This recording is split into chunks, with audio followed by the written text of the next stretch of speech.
Let's talk about the two witnesses of Revelation. The two witnesses mentioned in the book of Revelation, specifically in chapter 11, and they are described as individuals who prophesy for a period of 1,260 days during the end times. They're often associated with performing miracles, including the power to control weather and the ability to strike the earth with plagues. These witnesses are killed by a beast from the abyss, but they are resurrected and taken back up to heaven. The Bible teaches us that there is a fundamental principle that every human is appointed to experience physical death once. The principle is evident in Hebrews chapter 9, verse 27, which states, "It is appointed for men to die once, but after this, the judgment." Even Jesus, who was the incarnate Son of God, God himself in human form, fulfilled this universal truth by undergoing death on a cross through the redemption of humanity.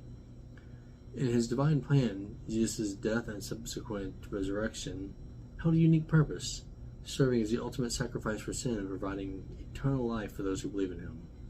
As stated in 1 Corinthians chapter 15, verses 3 through 4, Christ died for our sins according to the Scriptures, and he was buried, and then he rose on the third day according to the Scriptures. So God in human form himself had to obey this rule. So how could there be any exceptions? Now, Enoch and Elijah do seem to be intriguing exceptions to this general rule. Both Enoch and Elijah were prophets who experienced extraordinary departures from ordinary human events of death. And this is mentioned in Genesis 5:24.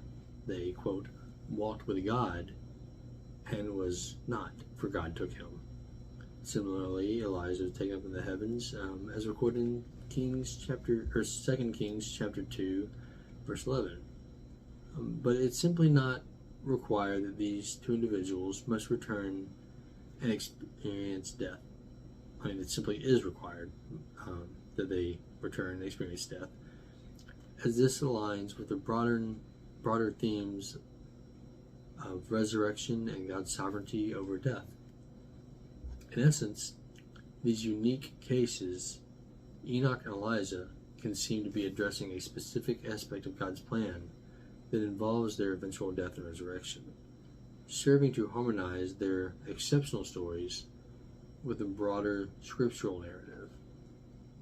This perspective underscores the intricate way God's plan unfolds, while acknowledging the significance of Jesus' sacrificial death and resurrection and the salvation of humanity. And that's all I got for today.